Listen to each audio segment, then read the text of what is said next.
Hello, today is April 27th, 2011. We're meeting today with Mr. Tom Evans at his home north of Fort Collins, Colorado. My name is Brad Hoops. I'm the interviewer for the Northern Colorado Veterans History Project. Welcome, Tom, and thanks for sitting down today to tell your story. If we could, let's start out.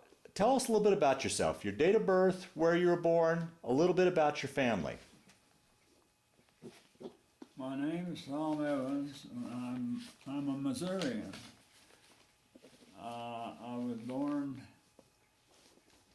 and raised in Missouri. That means I went to high school and I lived on a farm, and I did a lot of hard work. I was told it was play, but it was still hard work. What part of Missouri were you from, Tom? Northeast, around Kirksville. That's about 60 miles from the Iowa line, right in the center of the state. Okay. Grew up on the farm. Did you have any brothers and sisters? I had 3 brothers and 1 sister. And where did you fit in that order? I'm the youngest brother, so I'd be 4th. My sister was the youngest. Well, Tom, I want to ask you about another historical period or time period before we get into your service history. Your memory of the Great Depression. What was it? Did it affect your family? What was it like for you and your family? Well, we were in the middle of the Depression. We were very poor, and in addition to the Depression and the war looking over the horizon,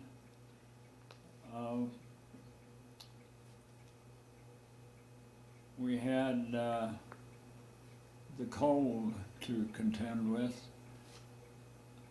and bad food, and very little food, I guess I should say.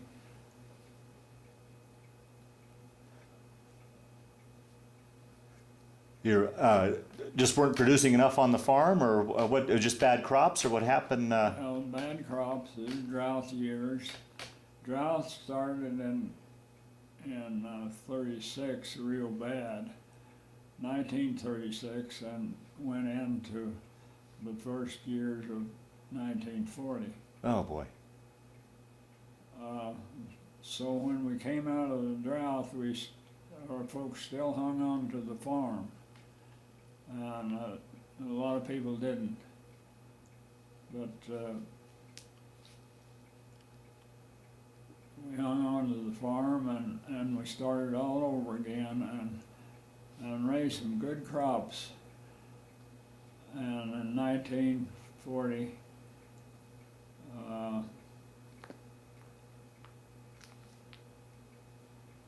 we bought our first car that we had. Is that right? It was a Model T Ford, and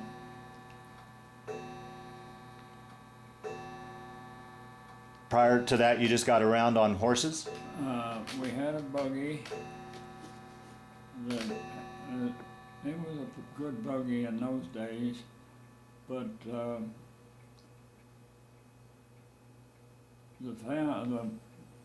my mother and dad would sit on the front seat, and any kids that got to go to town on that day sat on the back with their feet dangling on the back. Huh. And that was fun until the snow got about 2 feet deep. How far out of town were you guys? 5 miles. Is that right? 5 miles. And I went to a school through the 8th grade at the same schoolhouse that I started the 1st grade in. Huh.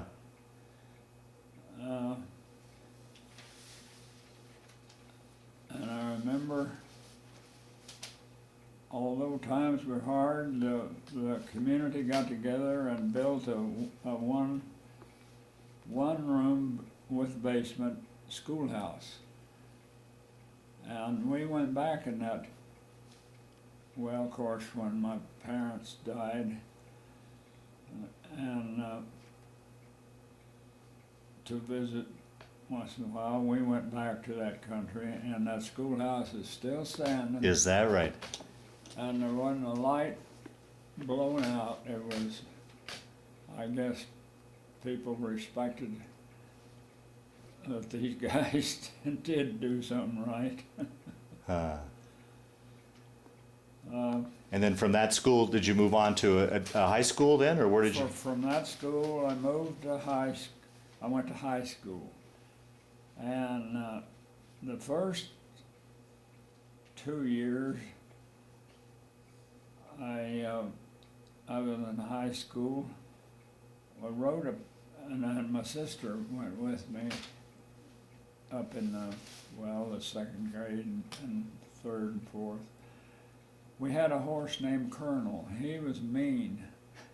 He would bite you, kind of sneak around all the time,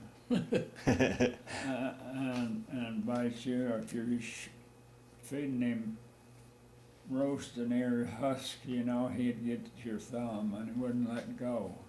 He'd shake you. So we didn't like him. But anyway, my sister,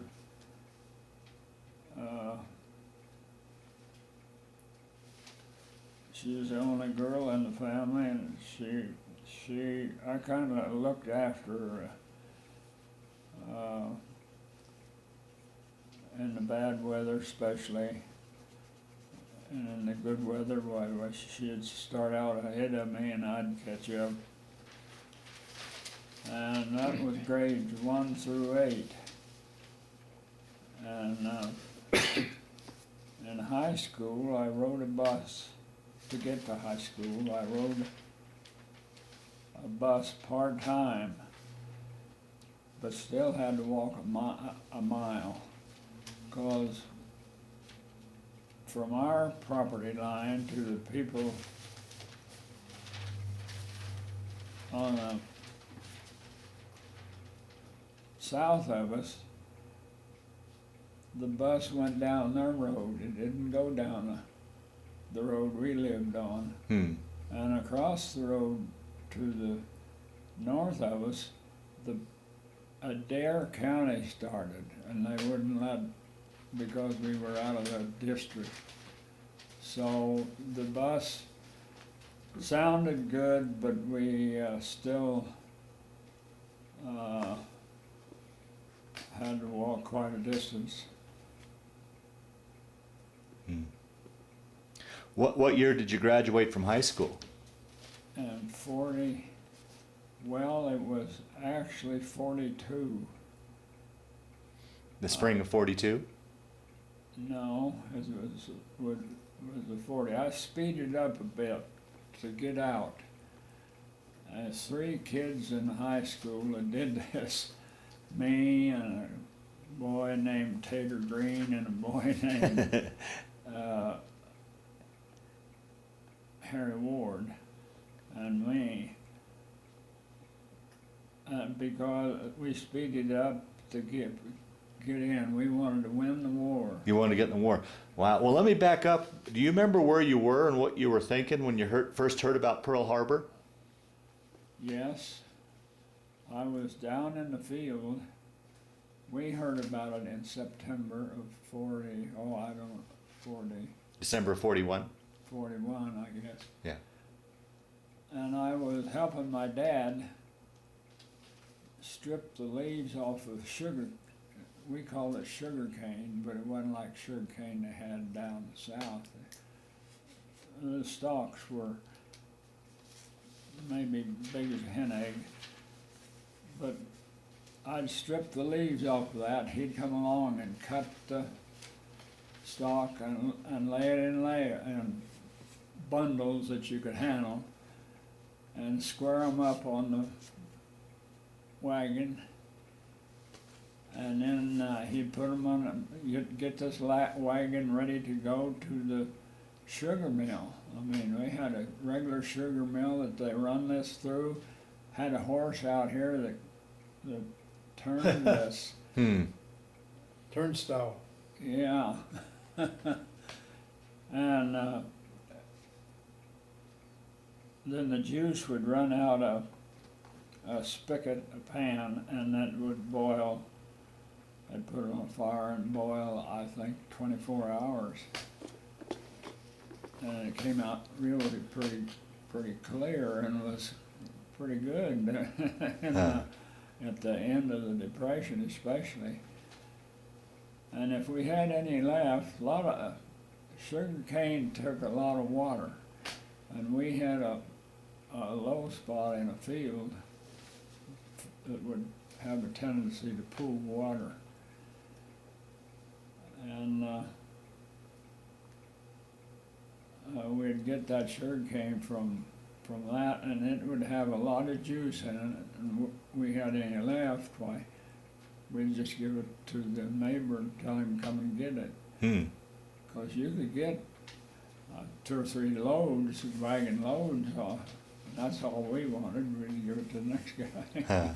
So you were out in the field when you heard about Pearl Harbor then? Out in the field, yeah. Would somebody come out and tell you, or how'd you hear the news?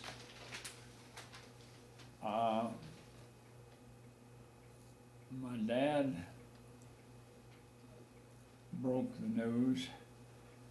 Now, I don't know where he got it, but I think he got it in the little town. Because he just kept working, putting that sugar cane in. He said, hey, you know we're at war. Is that right? Yeah. So you sped up school to get out so you could join the service. Were you 18 yet, or did your folks have to sign papers, or? I know I was 18. 18? Yeah. And they allowed you to finish your school early? Yes. I was 18 about a month or real short time. Now, did you three, the three, 2 other guys and you, did you guys all go off to the service together? We went to Leavenworth together, and one went to Des Moines Highway, and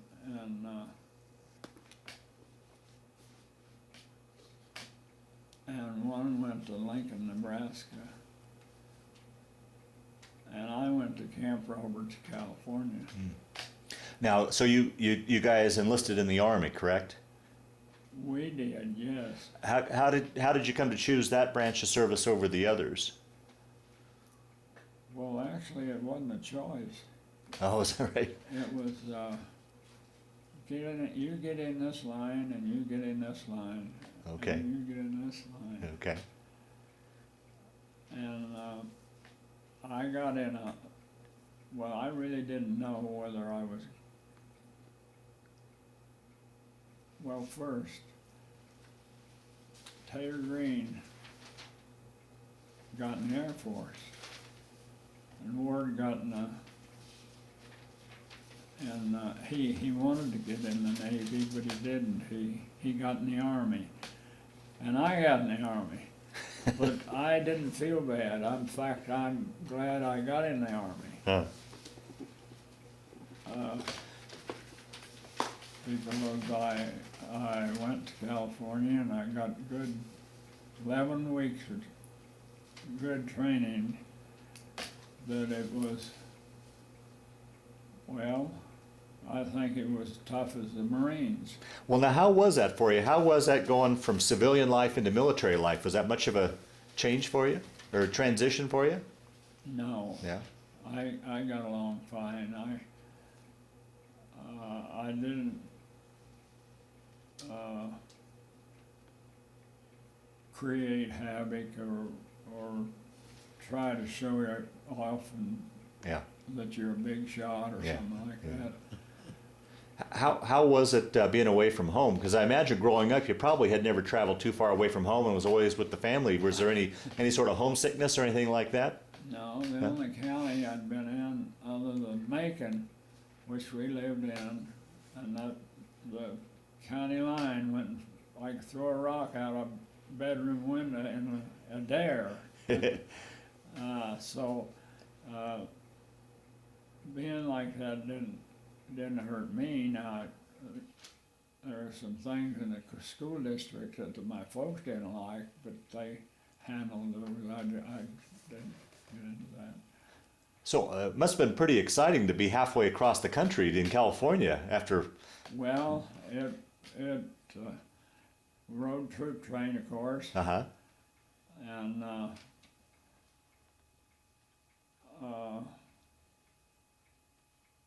I had never, one time I'd been on a train, so it Wow. was, and you know, I never got any KP or anything like that going to California. I remember I rode the coupling where the cars are hooked together. You could get in there and look out a window. Well, that's what I would reach for every time. And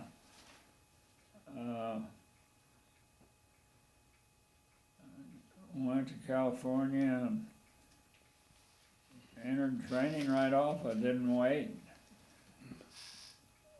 And then I was put in artillery. It was artillery school then, but it was equal to, it really wasn't the king of the artillery schools.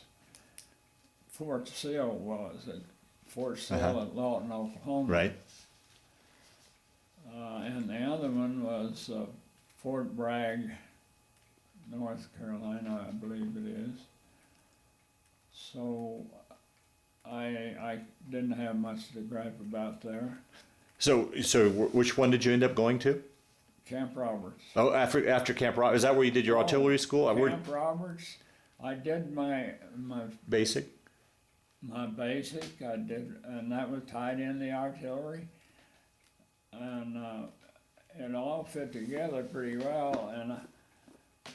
And here's a kink that came up in my training.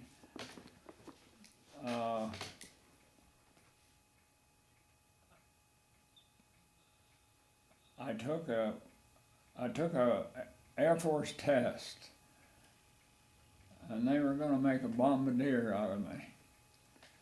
Now this gets kind of complicated. Now this happened after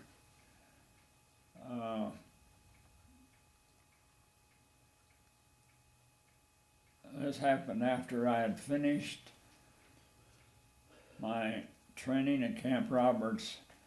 I was on the last exercise. That was a firing exercise in the field. And a colonel came out and he says, "Does anybody know Tom Evans?" Well, people, "Yeah, we know Tom Evans." So he's right over there. And this colonel came and got me and he said, "Come with me, soldier." He says, "We gotta be in Paso Robles in the morning." And as a result of that, I'll cut a lot of it out,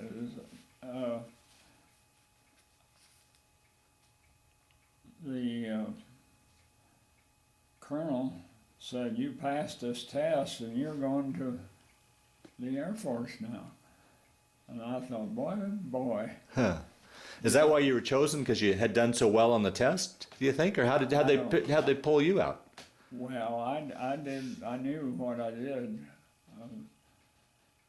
Word got around at Camp Roberts that I had taken. There's a couple other guys that but anyway,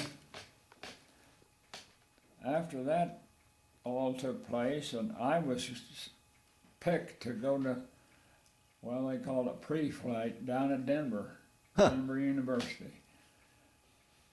And then word got around, and hey, they're closing these schools down. They Right. were, a lot of them. And then I started to look up because I'd gone this far and here. But anyway, they didn't send me to Denver. I went to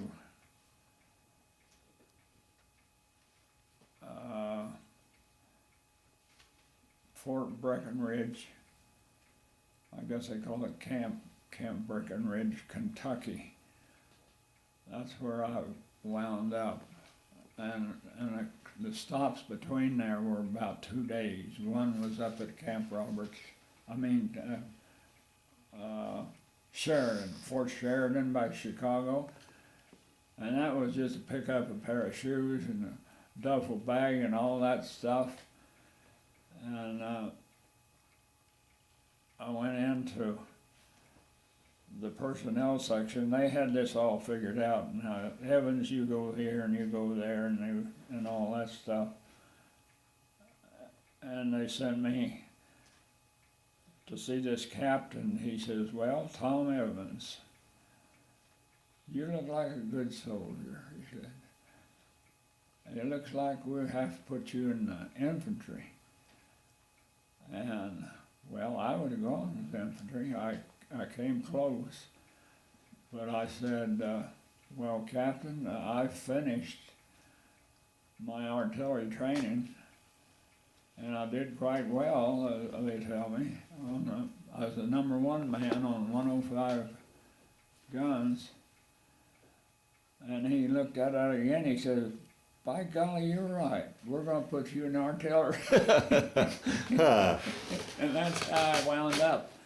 So, I was in the artillery, and I was not bragging, but I was pretty good. A #1 man, he pulled the lanyard and he set the elevation. Well, that was my job. Then they had the gunner over on this side, and we got together and we fired. Well, I did pretty good on that exercise, and well,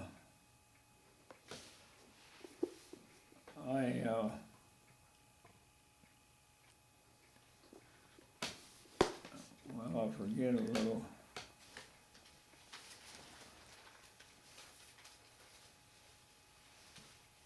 Well, anyway, I was at Camp Breckenridge, Fort Breckenridge, only a short time, because I'd had all this training. They'd already picked me or agreed To put you back in the artillery? put me back in the artillery. And I went in combat soon after that. Now, I didn't go in Normandy. I was up the coast quite a distance.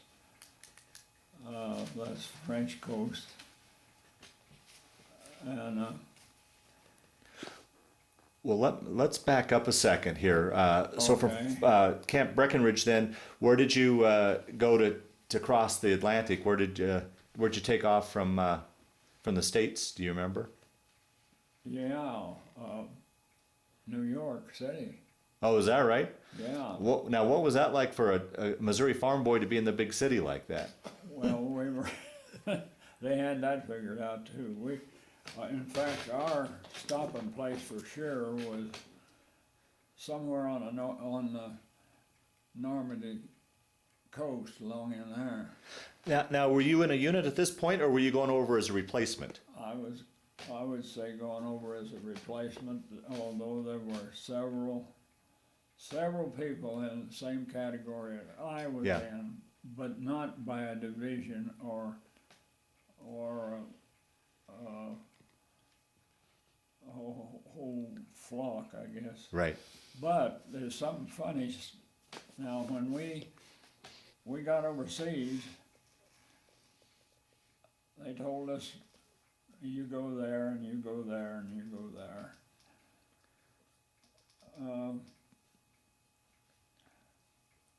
There was 2 guys in the outfit that never did fit in.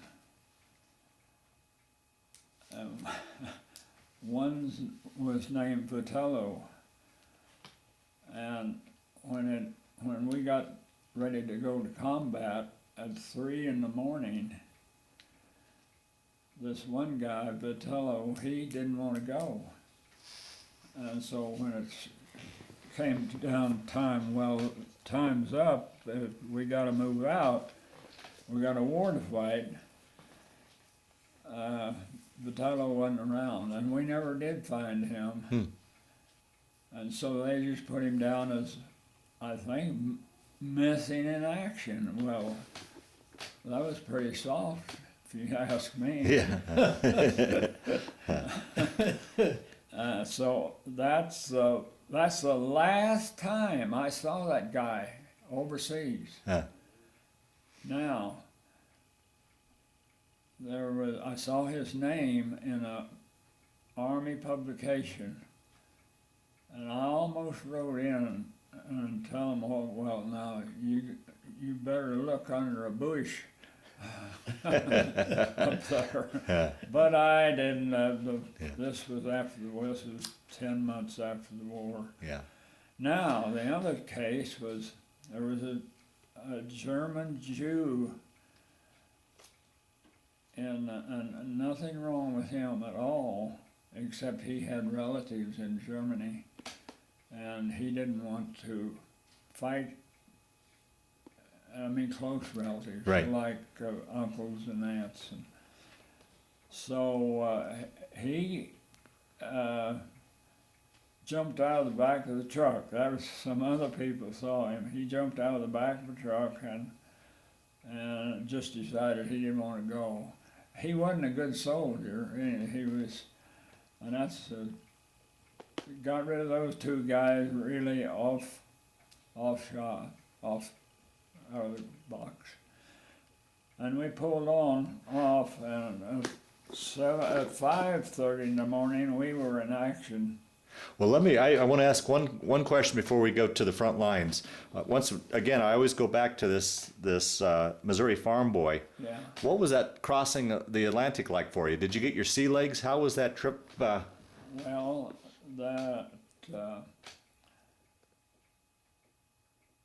we crossed on the Queen Elizabeth, which had been converted from the fanciest ship afloat to a troop ship. That's right. And there were 15,000 people on that boat. Wow. So it was, you could get lost pretty well. I mean, it was manned by the British, and the food was prepared by the British, which I never did gripe too much about the food, but those limeys, they found a whole bunch of sheep somewhere. Mutton. Are you gonna? Mutton, yeah. I've heard nothing but horror stories about mutton. Yeah. That's right. It wasn't good. I didn't like it. The best meal was breakfast. You could get a lot of pancakes, but they weren't like your mother could make. But I never griped much. Did you get seasick, or how were you? No, Is that right? I never got seasick. And we only had 2 scares by submarines. Were you in a convoy or were you solo? We were solo. Oh, because the ship moved so fast it couldn't stay in it. Okay. That's what they said. Yeah. Yeah. And we went into Glasgow, Scotland. Just a short stop. I don't know what for. Get a pair of shoes, I guess. Anyway, we were only in Glasgow a bit, and they sent us to South France. They had more trains than you could imagine, out of Glasgow down to the I guess they're islands. I went to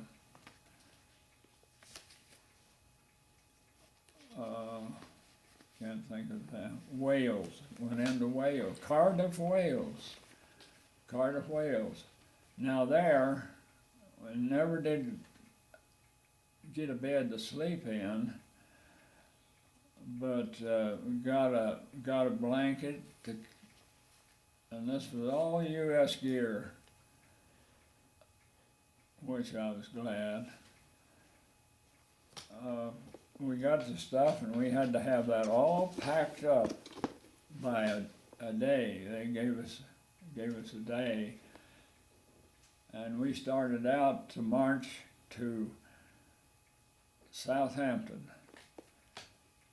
And we marched. We started in like at 3 o'clock, and we marched on those cobblestone bricks, some of it no bricks at all. You do about 5 miles of that, and you wonder why they did it this way. Anyway, they had boats. We went down to close to where I got on Pier 54. And that was the pier, and that's the boat. That's where the Queen Elizabeth was docked, and where we got on. I just walked up the gangplank, and that's as far as my shipping out on a boat. It really wasn't. Now there could have been, I'm sure, a lot of upheaval and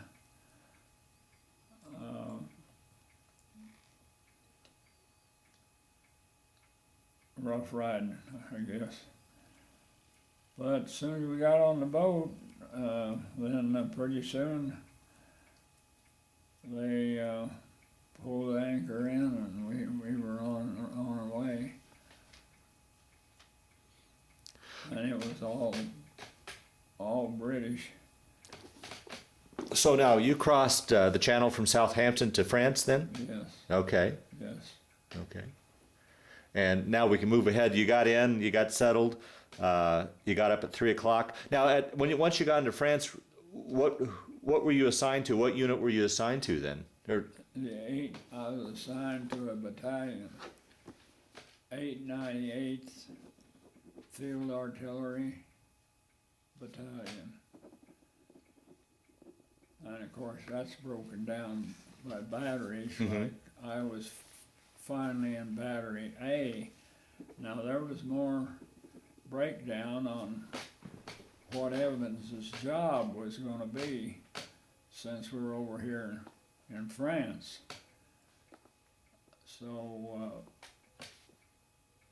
I didn't know that until the next day, and I was kind of worried. I thought I'd served Uncle Sam pretty well, and here they're scooting me around like a blind rat. Yeah. But anyway, one day of that went by, and the colonel came. Colonels don't usually talk to us people, you know. Yeah. And he tried to cover up any wrongdoing by patting you on the shoulder and all that stuff. And he said, "Well, Evans, you've done a whale of a job. We're going to put you," I thought he was going to put me in charge of that boat. But it wasn't that way. He said, "We're going to make a forward observer out of you." Oh boy. Oh boy. And that was where I got my assignment, and was just a short time before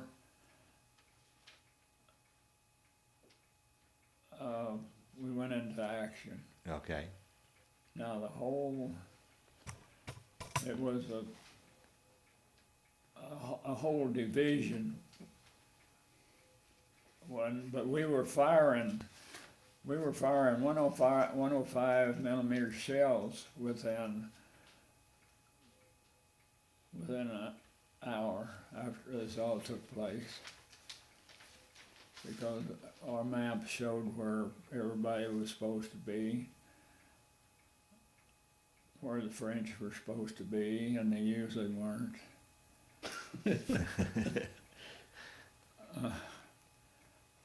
So the next day it got rough. Now, as a forward observer, would you stay with the battery, or would you be up on the front lines with the infantry? No, we'd be at the front lines or in a church steeple Yeah. or a hill or a castle or something. No, none of your action was with the guns. You fed information to fire control people, and they would break that down, and that information would go to the guns then. Okay. And they'd have a guy, like I explained earlier, number one and number two. They were the kingpins. I mean, what they did once they got the word. And they had those shells laid out, and they'd know pretty well how many shells are going to be required. The most shells that were fired one night out of one battery was 205. Whew. And I provided that information to the fire control that the Germans we had this all figured out. The Germans, Jerry's, I call them Jerry's all the time. They're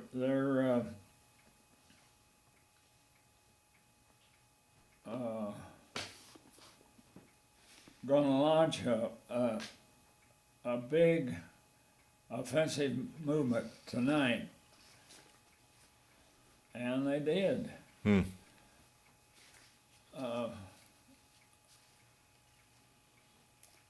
that took place at 5:30 in the morning, when it's still dark, you know. But the day before the Jerry's had launched their big movement, I could tell something big was going to take place. And the captain I was with, I said, "Now you watch." There was a haystack out in the middle of the field, and there's a story about that down the line. But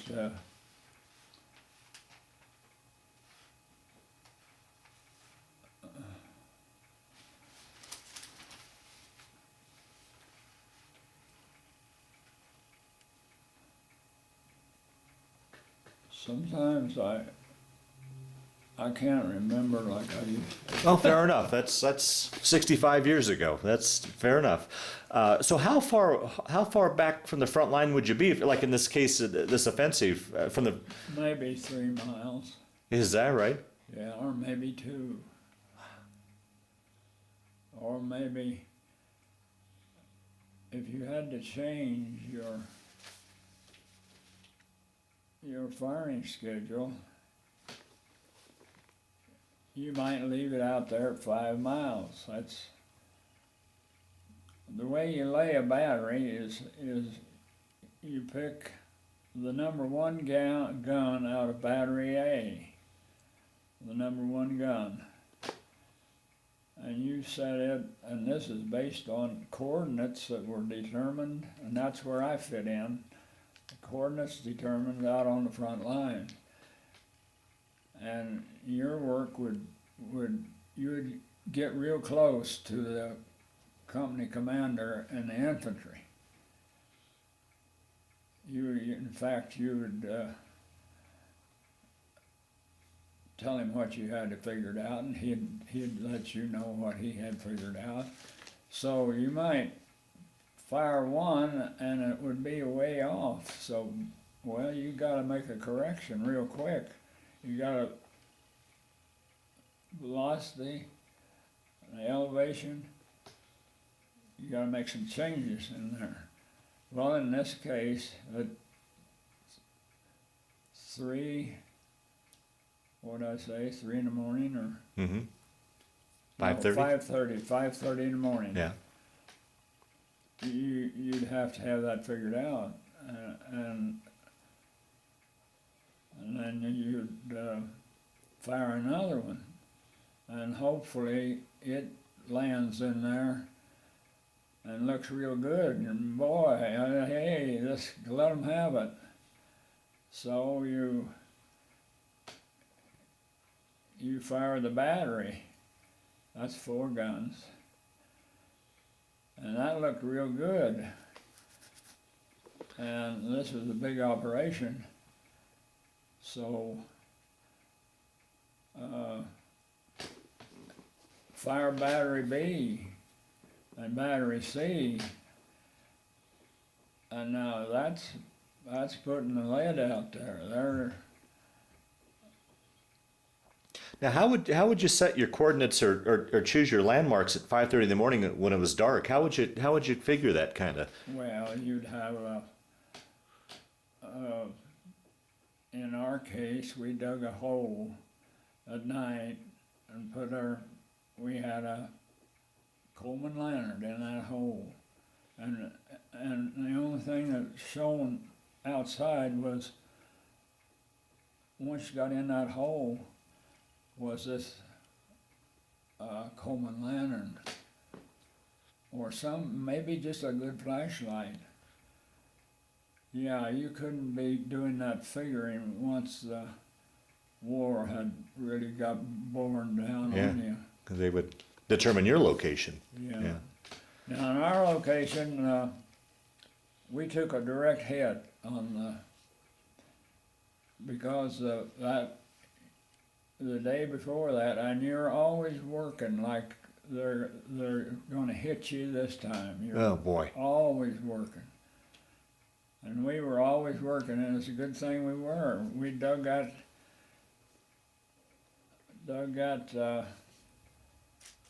trench, and then we covered it with pine. I'm sure you're going to ask me, where'd you get the tools to cut this? We cut all the small pine trees and lay them across, and then put the boughs on top of that, and throw the soil that we took out of that hole back on top of that. Now, that took us a day to do that, but when the war started, we took a direct hit on top of that, and that shell came in, and I don't know how it wounded we had a captain in there, and it wounded him, and it didn't hurt me, and we had a corporal, and it didn't hurt him. Now, why it didn't kill us, I'll be darned. Wow. Anyway, that action took place, and so we had a landline that was cut. Now, the only thing that was still in operation was radio. Well, we drug this guy out of the snow and drug him down this cliff to a Jeep that we knew the driver, and we said, park that thing over there, you'll have some action tonight. So he did, and we still had radio contact, and the commander at the battery A, he said, well, if you're out of everything you say you are, and you're as close as you are, and we knew that. He said, "Get in here as soon as you can." And I'd say all that took place in 30 minutes, and I'm telling you. And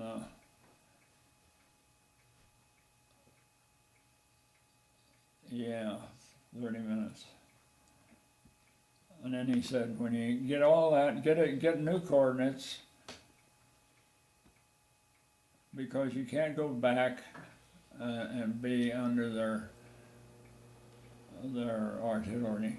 So we moved 50 yards. We went back though with a new radio, new call signs, and a new map, and started this over and did some pretty good firing, because we had four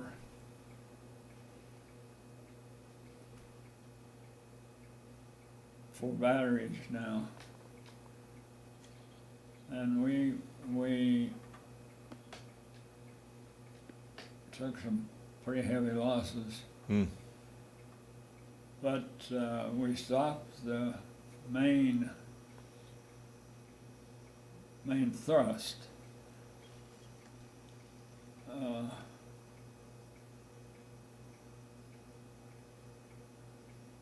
Things quieted down after that, and I guess Jerry figured, well, these guys aren't what we thought they were.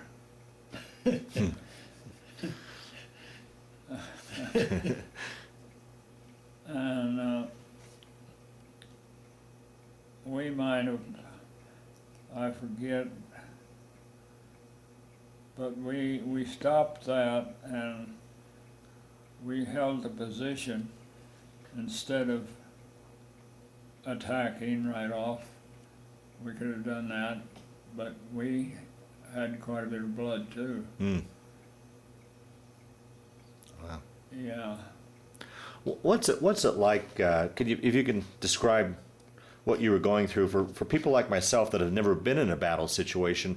What's going through your mind? You said that at any moment you could get hit with a shell, so that must have played on your mind. I mean, how do you function during a situation like that?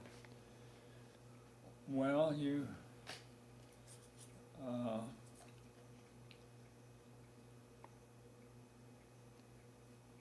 the first thing you do is take care of yourself, or protect yourself, and protect the people that are with you that might be under your supervision, and definitely if they are under your supervision. And that if in our case, our captain, the last time I saw him, I mentioned, I think, that he was wounded pretty bad, and he was useless. They had to get him out of there, which they did. The last time I saw him was after the war in a hospital in England. So you see, now they soon got another one, another first lieutenant.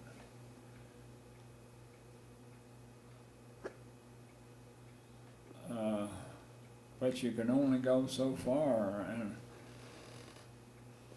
well, of the number of people that I served with as a forward observer, the number that got killed is pretty high. And yeah, you think of it, why? And a little, why did I do this? But that doesn't stay with you long. If you're in there for for keeps, you do everything you can and think about it after it's over. Yeah, yeah.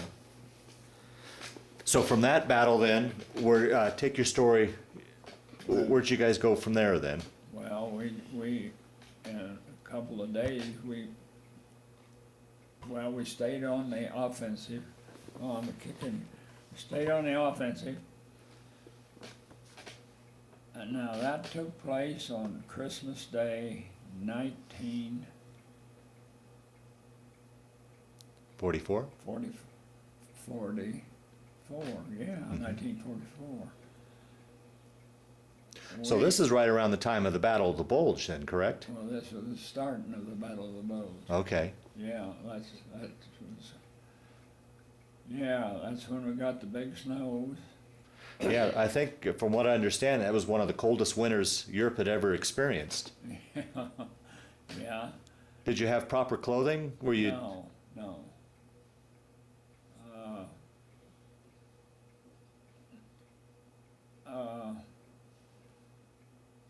The upper clothing was like heavy coat, and then they brought in heavy overcoats, but they were real bulky. But the Germans were in the same saddle as you were there.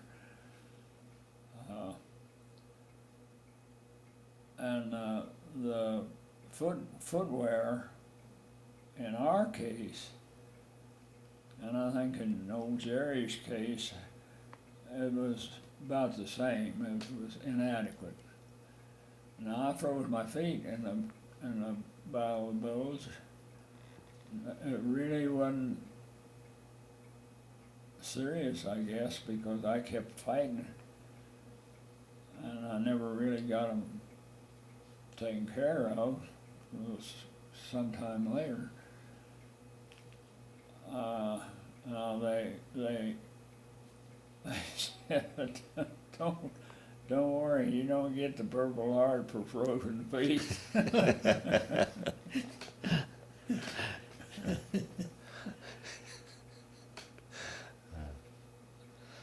Well, once again, I guess the question I'd like to ask it, for never being anywhere near a situation like that. I mean, I look at your situation. You didn't have proper clothing. You're living out in the elements. You were probably weren't eating right. You weren't getting enough sleep. Any one of those would do a person in. But on top of that, you had the stress of war. How do you think you function? How did you make it through that period, do you think? Well, there's a lot of people that didn't.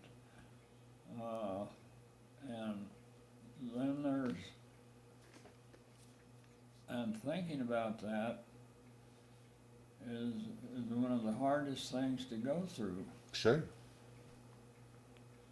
And it will get to your mind, I guess, really pretty quick.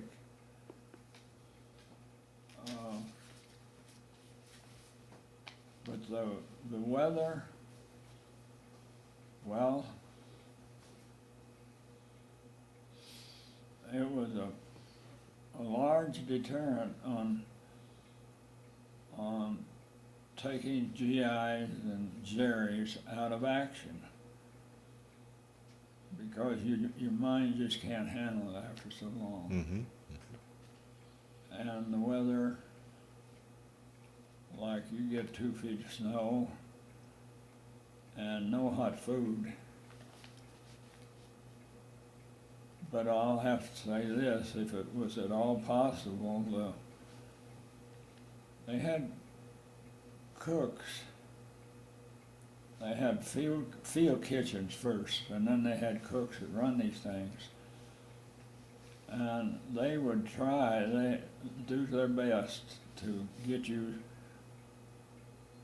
some hot food. So I can't gripe too much about that, and I don't gripe about it, but I saw people that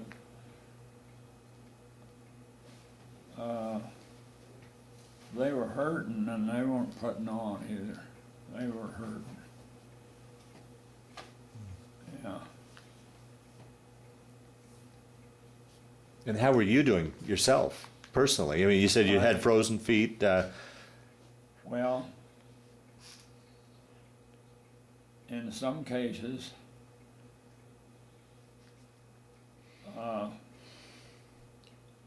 there would be a building, like a house that was vacated by a French or Belgian family, or you just run them out, and that's hard to do. Sure.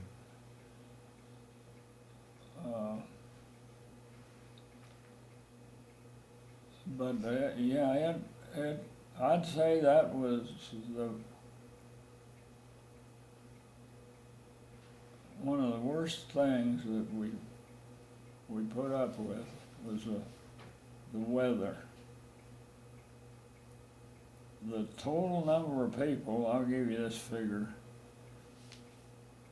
and it's in that book. Total number, it seems like, was 200 and,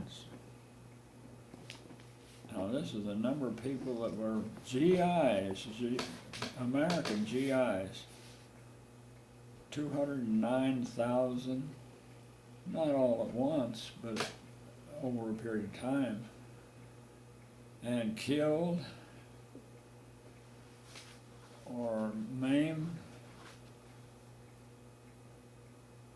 it seems like it was 19,000.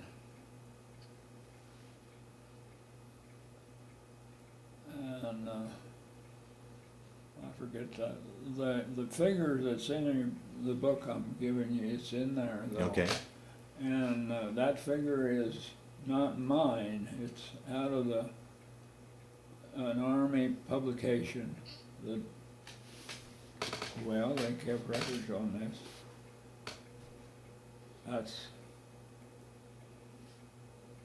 That's one of the hardest things that I dealt with in the war. It was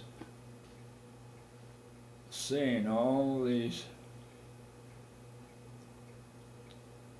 well, frozen bodies. Frozen bodies. And that figure's in there, and it's good.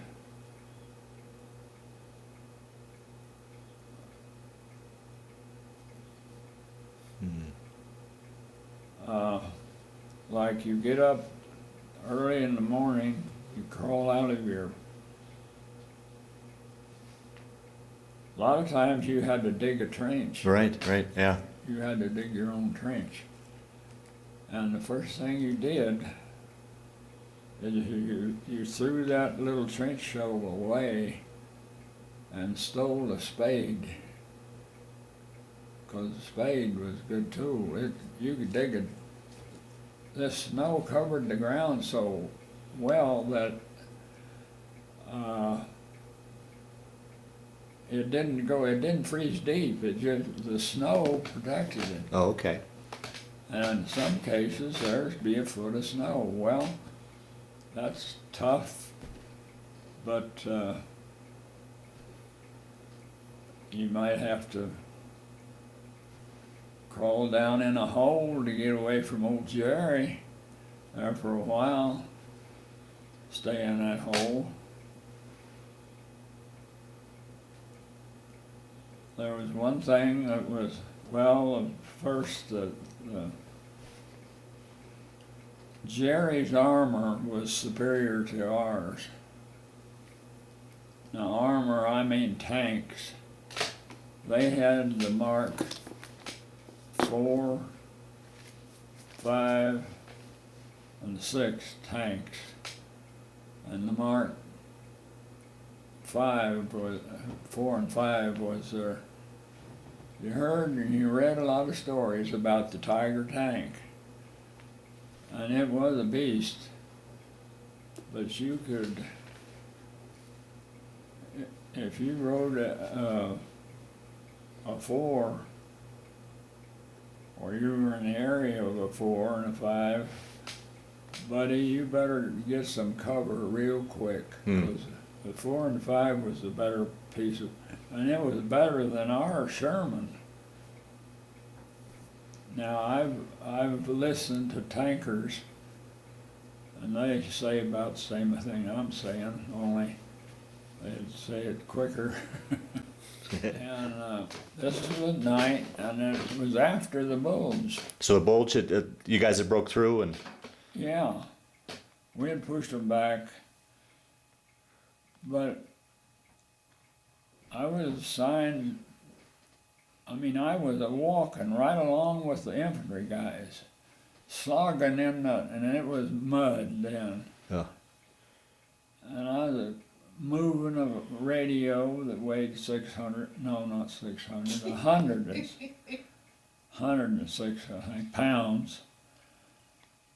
But anyway, this tank that was missed, they still say it was a Tiger, and that's okay. Came down the road, and this captain said, hide in that water. Oh no. Hide in the water. He said, hide in that water and don't move a damn thing. So and there was a ditch along both sides. Well, that tank went down, and that road was wide enough, that tank went straight down that road, and we were laying in that ditch full of water until that tank got by and stopped. And I thought we were dead, because I could have reached up and scratched him. I could have scratched his belly. Huh. Yeah. But after the tank got through and stopped, he was going to make another pass at it. And he did. Well, here's this PFC over about 15 yards and through the tree. He found an opening through the trees, and he said, I think I can hit. He was close to me. He said, I think I can hit him. And I said, go ahead. What, do you have a bazooka, or what was he using? That's what he had, a Okay. bazooka. So he aimed that bazooka at him and started fire on the tank, and evidently he had some gasoline stored on top. Anyway, he had a pretty good blaze going there, and this kid let him have it. They should have given him a Medal of Honor. Because he knocked that tank out and saved our rear. Wow. Wow. Yeah. So you were in the ice cold water. We were just freezing, man, and the ditch was full of water, but we didn't move. And there was some Jerrys riding on that tank when it came in, and they jumped off. They were ready to do battle. But our infantry guys were close behind there, and so they let them have it. And so things worked out pretty good there. Now, as an observer, artillery observer, did you carry a gun or a sidearm or a rifle or anything? Yeah, Okay. yeah. So, okay. So- Go ahead. Oh, I was just gonna say. So from the bulge, where did you guys go then from there? Did you ever get relieved from the front lines to go back for some R&R, or was it just constant movement? Well, it was constant movement with me. I've mentioned the big battles, but in the bulge, I have this paper, a map which shows. Well, what we'll do, Tom, at the end of the interview, we'll pull out the map on the table, and you can Yeah. walk us through it on that. Okay. Okay.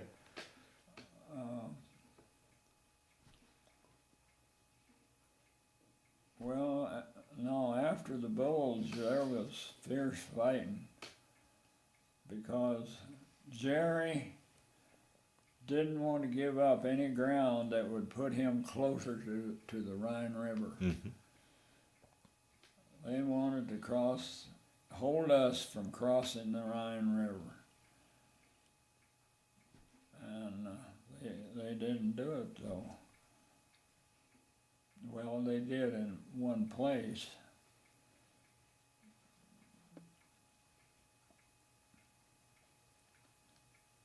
Didn't you go down to Luxembourg before Down where?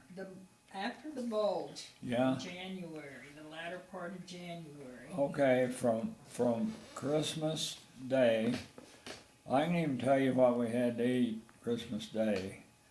And I liked this. Some guys griped about it with weenies and beans. That was Christmas dinner? Yeah, weenies and beans, but I liked weenies and beans. And every time we would heat them, you know, we had this little Coleman stove in the Jeep. We'd fire it up and put these weenies and beans in a it was a little pan, and heat that water and pull them out of there and open them. Man, that's pretty good. Huh. Yeah, that's pretty good. But there were days where the fighting was, well, there were days where we didn't know whether we were going to hold them, but I can name some of those towns. And there's a picture or two in the book.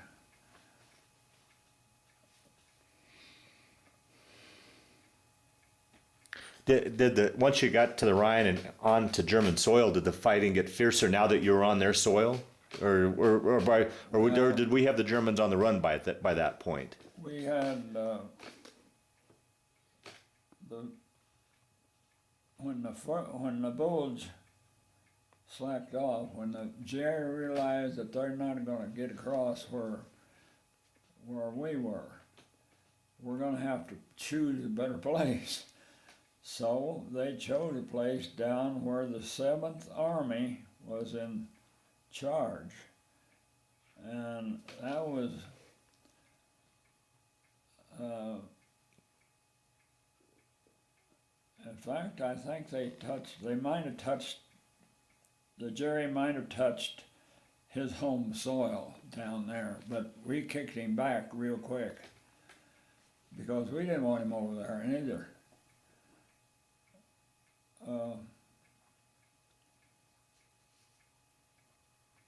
I'm trying to think of those towns. Well, they're named in the book. Okay. One was named Appenweir.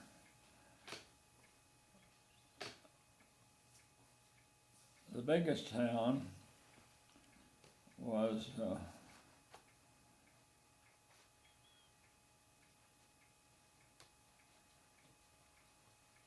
well,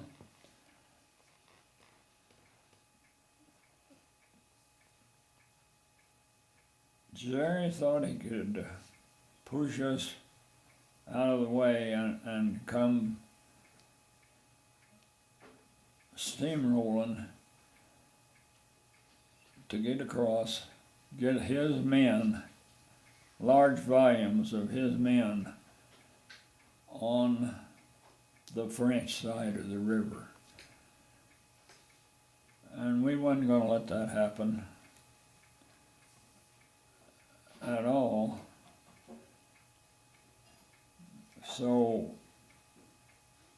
every night there'd be a real good fight. He trying to get across this way, and we're trying to hold him on going that way.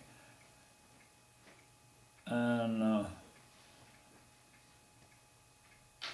one way they would try to keep us to get closer to the river, they would take these huge log chains and wrap them around pine trees that are diameter 18 inches and hook electric charge up on the big chain, you know, and just like you'd cut those trees, leave a stump about that high, so we couldn't get our tanks. Mm. Now I wasn't part of that operation except calling in artillery every now and then. But our guys, they finally figured out how to get through those chained up, blown up trees that you get a tank and they'd get hung up on there and they couldn't get off, and they're stopped, and their primary target is when he stopped. Well, that would go on, and I was there 17 days with that. So it was more or less a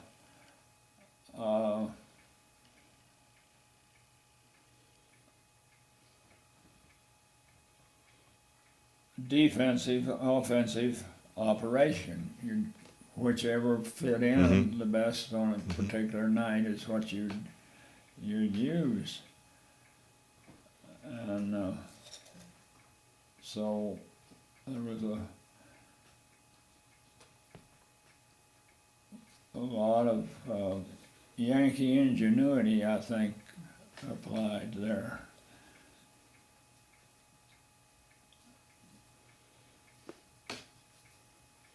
So eventually you guys crossed over the river and got into German soil then? You eventually... Not there. Not there? We'd held them on everything, and the 7th Army was really in charge of things down there, and they said we can handle it from now on. They were talking to our general, of course. Yeah, we can handle it from now on. But there was really a nice town down there, Charleroi was the name of it, and now that was a French town, and in fact, this woman wrote a letter to me on how we weren't so vulgar, we weren't so war-minded. She wrote a letter like, "Hey, these guys aren't as bad as we thought they were." Oh, is that right? Huh? Yeah. And we moved out soon after that. Well, another good thing about that little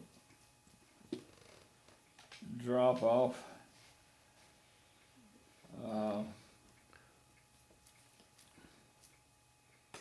the quartermaster had set up a rest area,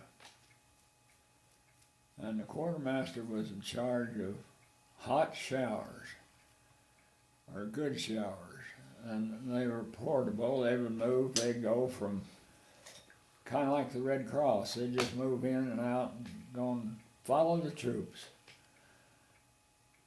Well, the Red Cross and the quartermaster corps, this shower unit, it's put together. I mean, or it's all there to be put together. The only thing that was required is, buddy, you get 2 minutes for this shower. Wow. And I remember this guy, he told, I said, "Hey, look, I've been up I've been in boats. When was probably the last time you'd taken a shower prior to that, do you figure? Oh, it was it was quite a while before the boats. It'd been a long time, up Oh, to boy. months. Wow. Yeah, So that 2 minutes must have felt wonderful. yeah, I did, and even that guy, he couldn't have kept me out of there. Huh. Yeah. But anyway, when everybody had that shower, and that was, you got, and the weather was warm. The weather had warmed up. The grass was getting green, and things were looking good. But guess where they sent us? They sent us back north to. In fact, we passed close to the bulge where we'd just finished fighting. Wow. The bulge was over here, and we were going north, heading for Holland. Oh boy. Heading for Holland, and I mean that fighting in Holland was tough. Yeah. Jerry had they had dropped, had a parachute drop in there, and of course a lot of those guys drowned, but that's tough. That was Jerry's. Hmm.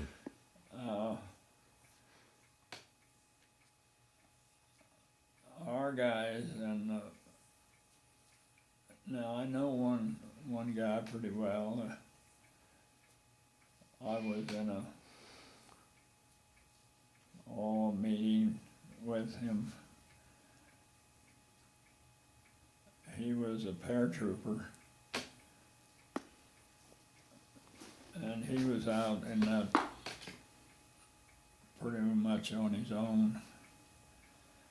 But there was the boot of Holland down where it joins, well, it almost touches the river, and it almost touches Belgium again. But and of course that's a good place for Jerry to fight, and he didn't want anybody in there bothering him. So and there was a lot of artillery and units in places like that. And I'll tell you about what took place at the Rhine crossing. Mm. But we'll rest a minute. Go ahead, Tom. We were up close to the Rhine River in a short area a small area of Holland. Now the Holland people were nice to us, very nice, and usually would share a cookie or a glass of milk with you. But we still didn't get across the Rhine River. So the decision was made just to hang tight. We're going to sweat this guy out, and we're going to win it. That was that was from the big shots to the good shots.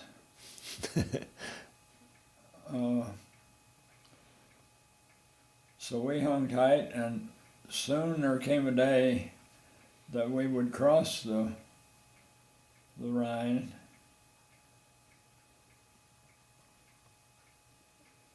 And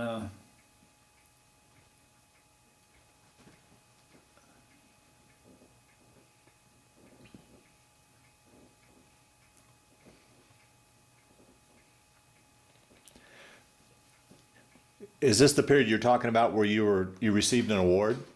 well, yeah, that's part of it. Actually, the award was for a long period of time, I guess. Well, I guess might as well. It was for some action I did in the Bulge, which was the toughest.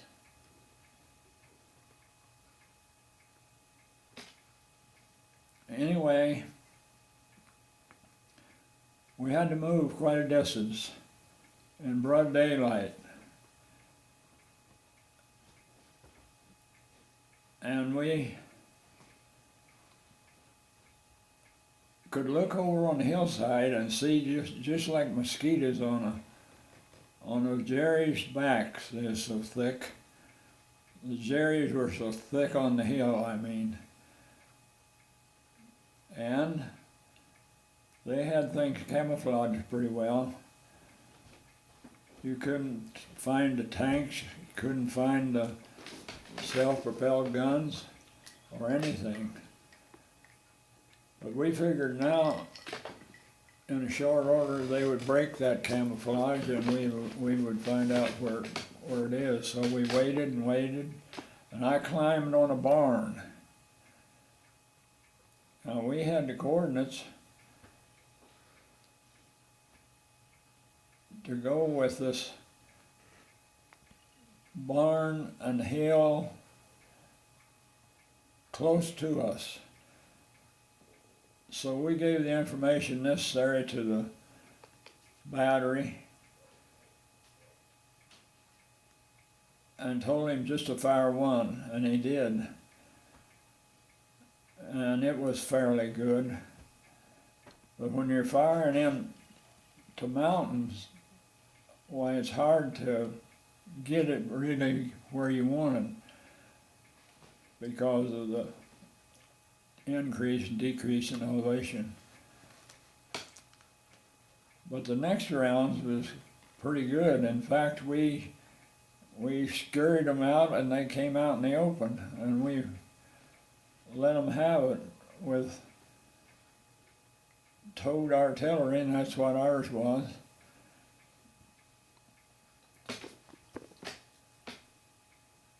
We kept firing up 2 or 3 rounds at least every 5 minutes.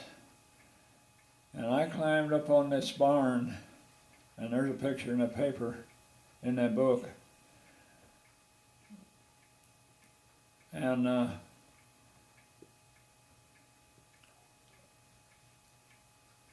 got Jerry out in the open. We had him cornered, and in fact, they knocked him out,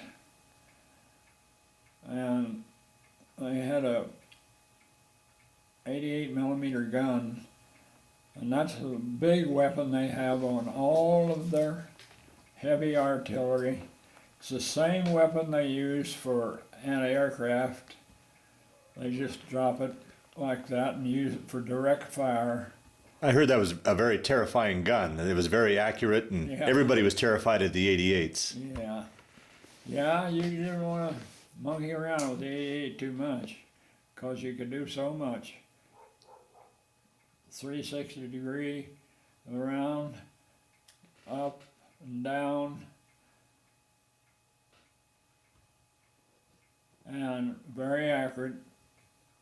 And so they used them on the tanks. They used them on the Jerry's. Had the 4, 5, and 6 numbered tanks, and they had the 88 millimeter gun on all those tanks. And that was, now you get a real good tanker, he'll talk to you and tell you that our tanks weren't up to snuff. Now they are, today they are. And they did get them out quite a bit better. Well, right before we crossed the Rhine. So getting back to that story, you climbed up on that barn. Yeah, we called in the artillery and that write-up, I believe, says something about getting up on that barn. But there was a horse in the barn. And the horse didn't, well, I thought sure the horse would get killed. But I got underneath the horse. And he didn't have any action that he had to take. And the horse just kind of moved to one side to the other, and I went with him, and neither one of us got killed. Did they take the barn out? Yeah. On the part that I'm on, the roof is gone, but yes, I think they did.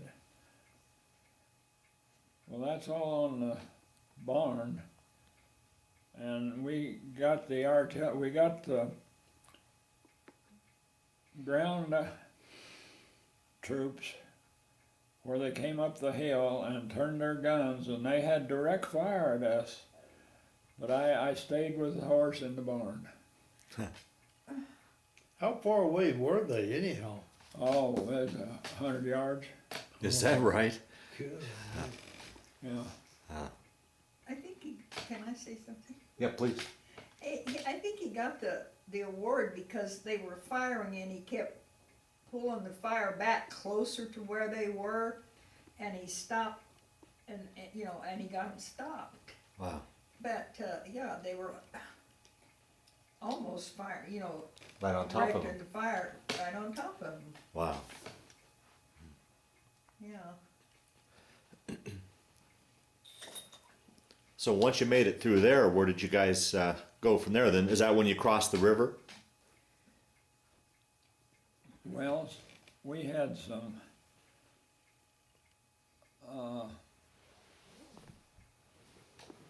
orchard fighting.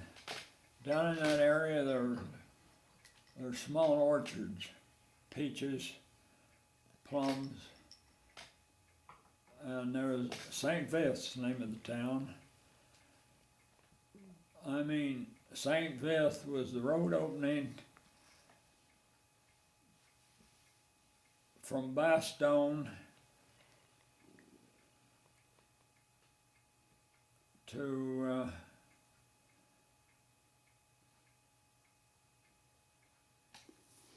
I'm trying to think of the town.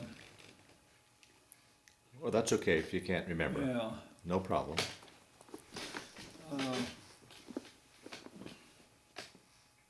Well, St. Vith was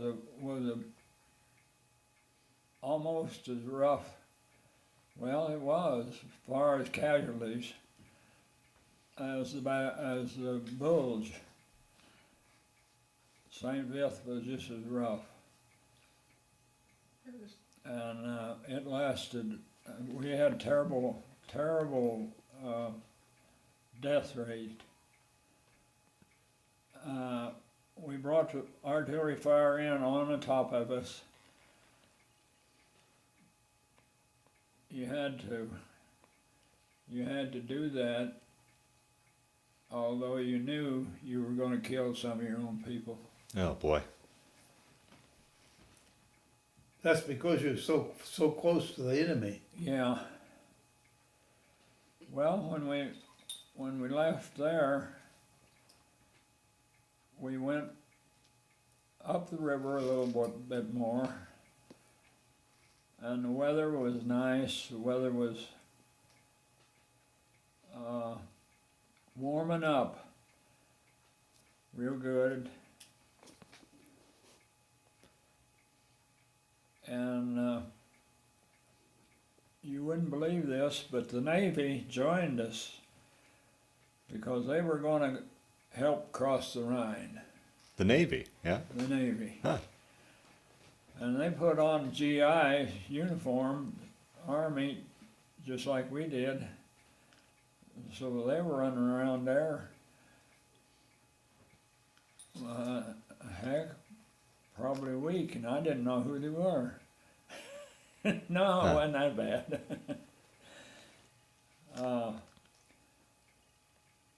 But every day there'd be another shipment of artillery come in, different size. Now this was coming up from the Bulge. It was coming up from any place along the Rhine River.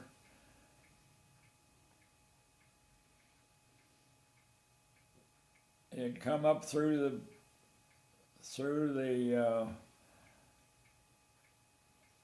orchards. They'd bring that equipment in any place it was opening. One thing they had to do, we had to do, was there's a lot of canals up there, and you had to know where those canals were on the map, because if they bring a tank in there towing a piece of artillery, and he gets hung up on the sides of that bridge, the banisters, you're going to hear about it. So you had to make sure that the bridges identified were the ones that had to come out. That's blown up, and that was nighttime work. And there was quite a bit of artillery work in there. One of them was the old captain that I was with there. He said, "How'd you like to go on a patrol with us tonight?" The artillery was all programmed in, I'll call it. It wasn't programmed. They had the same coordinates as I had down at the guns. They did. But the way I said, "Sure, I'll go with you. What time we leave?" He says, "Oh, it'll have to be dark. It'll about 9 o'clock, 10. He says, "You be here, right here at this spot, or in the place where you're bunking out." So we agreed on that, and so he says, "Now, I'll go over this with you, but we do all the work on it. You're a visitor." So I said, "Okay." And so when we got up there, there's 3 of us, me, a captain, and a guy from the combat engineers. And the captain says, "You go first in that water, because I want you to tell us how deep it is and where the holes are and all that." So I said, "Okay." He got out there, and I thought, well, that's not going to be bad. It's not too cold. It's okay. And I must have been in a shell had landed there earlier, because it was a deep hole. That damn engineer used a wrong yardstick. Because I stepped in a hole and went in too deep. But that worked out, and it was kind of funny. But I don't know whether it was the next day, it was when we were there, and I was attached to the 30th Division there. The 30th was a very good outfit, and it had some hard fighting coming up through France, and they were in the little corner of Holland, and they were in the Malmedy massacre. Well,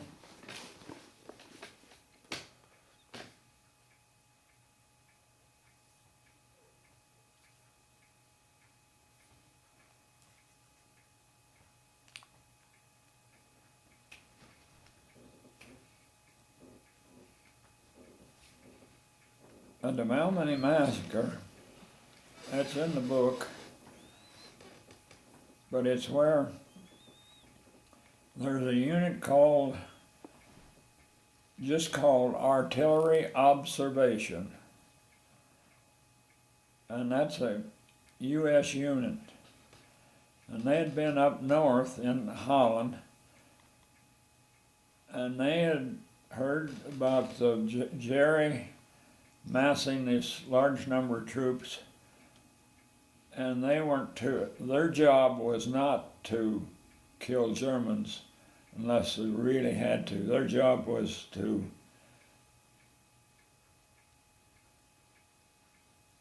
pass words on about what their observations were, what their job was, what they observe up here. What's this look like? Similar to your job as a field observer, or No, they were just more out on recon and would just Yeah, they didn't have weapons. Now, they might have had enough weapons to protect themselves, just on the spot, but not, no. In fact, there's been some people, might be a little bit written in that book about that. Why are these people like this? And the Jerry killed 90 troops. I mean, slaughtered them. Right, Lined yeah. them up by building. And there's monuments there today. Remember, as we saw those? Yeah. Yeah. And then they went into what was that next town? Well, How soon did word spread to you guys about the massacre? How soon was it? then the next morning, that took place in the middle of the day. Yeah. Took place around 3 o'clock, and the next day they were just out in the field covered with snow. Yeah. Now, some of them, and there's a whole story about Oh, Trust Points. that. Maybe we should stop there. Piper. An old story about Piper. Okay. Well, We gotta get across the river here. When you crossed the river, or prior to crossing the river? one thing, now this is not, well, I don't know. You can use it the way you want to. Before I crossed the river, or the day before I crossed the river, I mentioned that the 30th Division was up there now, and they were been taking some hits on the way up, but yet doing a good job.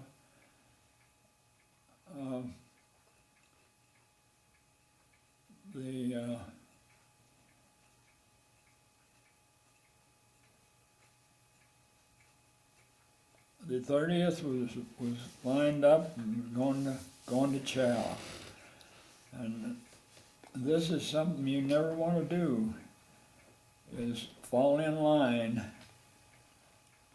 out in the open. You want to be concealed or hid away. But it was chow time, and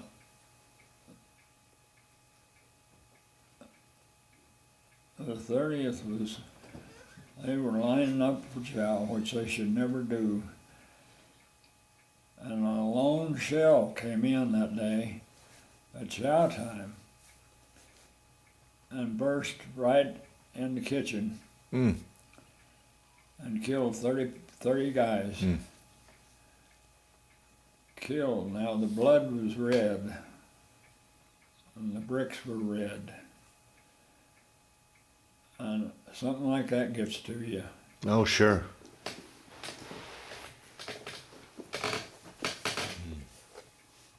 Now, we're gonna Cross the river. cross the river. How'd you get across? There's a man named Higgins. Honey, they know that. You know that? So you cross the river in Higgins boats? Higgins boat. Okay. Manned by the Navy, you Yeah. say?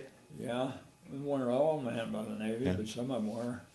And the Navy had been around there for, well, some people said 2 weeks. I don't know, quite a while. Checking out the flow and taking measurements and sand dunes and they knew what they were doing. Huh. Anyway, the town I crossed at was, you remember that town? Wessel. You crossed at Wessel. Wessel. I crossed to the town, now that's up, That's okay. yeah, this, You don't need to tell them. everybody didn't cross at Wessel. The British crossed north of us. Now, you won't find that anyplace. But the British, well, Monty Montgomery, I don't care what you think, Monty was pighead. That's not in the book. Yeah. Monty was pighead. He, from Normandy all the way across France. And he didn't have a damn thing to do with the bullets. Now he did admit that. Only after Eisenhower and Churchill cornered him and threatened to take his glasses away from him, did he get away. Well, anyway, they crossed at the little town and the Higgins boat. And I think there's about 10 guys in there, that'll haul 10, 8 or 9 or 10. And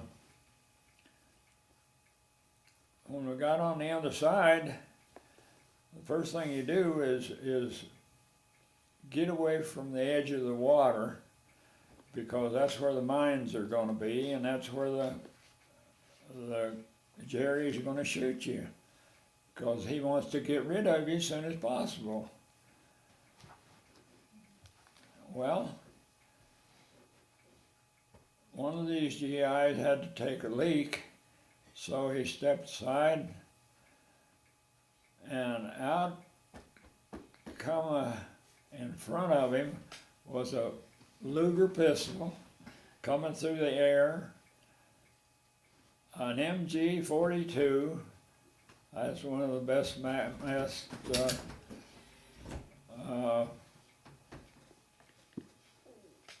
guns that Jerry had.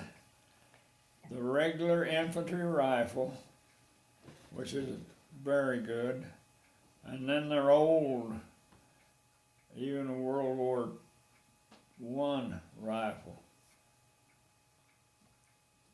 So after this GI got through taking a leak, out comes all these weapons, these guns and everything. So he said, boy,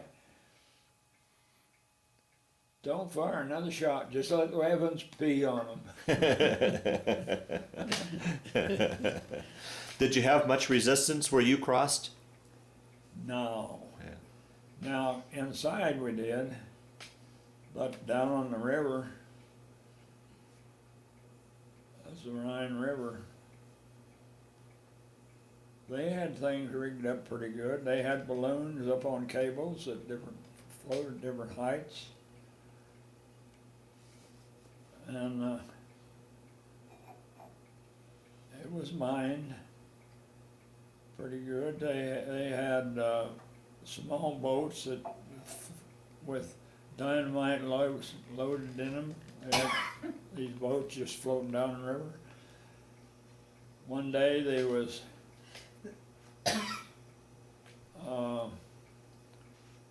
it was a German Messerschmitt came and he thought he could get through those cables, And he couldn't, he got wound up in the cable, you know, that was at different heights, and that thing exploded in the air. That was kind of fun to look at.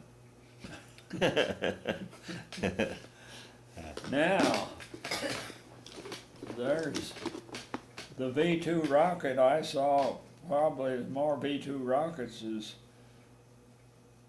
anybody on the ground. No, I'm just kidding. You know what the V2 rocket is? Please explain to those that'll watch this what that. Well, it's what German came the closest, Jerry came the closest of making well,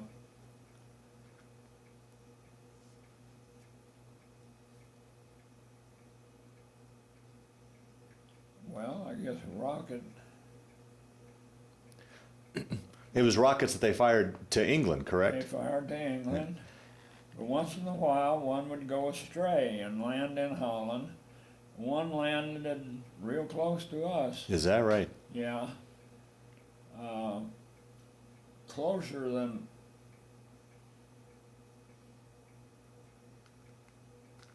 well, I'd say 60 yards. Is that right? Yeah. And you could reach up and almost scratch their belly. And they were going over all night.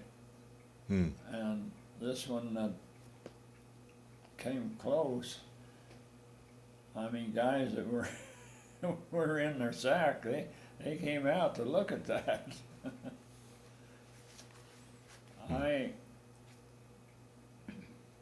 Tom, that's the little one that has a motor on it, isn't it? No, it wasn't a little one. Well, it's like a little airplane?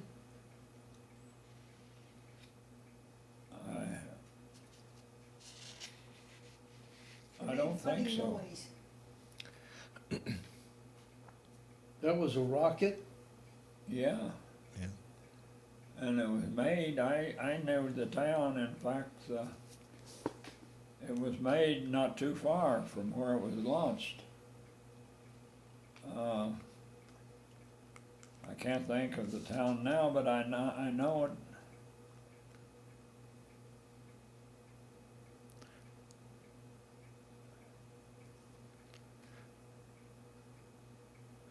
Well, let's take your story, Tom. Then from you guys now have crossed the Rhine.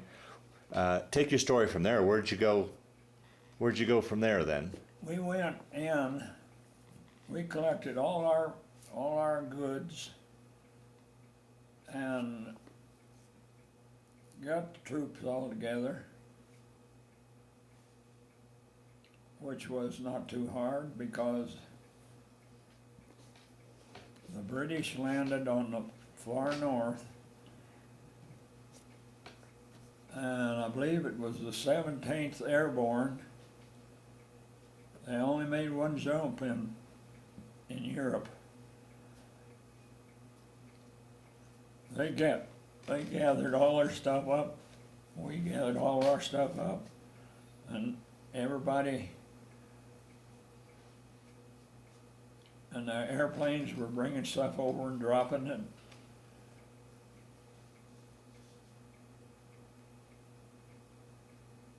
So things were in order to go for real the next day.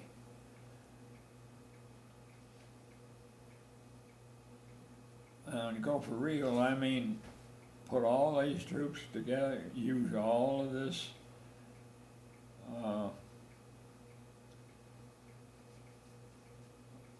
high-grade equipment. There were over 2,000 rounds of artillery fired at the crossing I made on the Rhine. Wow. And that number 2,000 range millimeter size rounds. 76 was the smallest. 76 millimeter. 105 could be on a tracked, trucked, short snort, size, 105. The next one, 155, could be, and they were bringing these things over all the time, bringing them up to, and the combat engineers were building a bridge. And they have a record for putting that bridge up in X number of hours. Wow. Using pontoons? No, it was framework they put together. I don't know. They had to have some kind of support underneath. I don't know.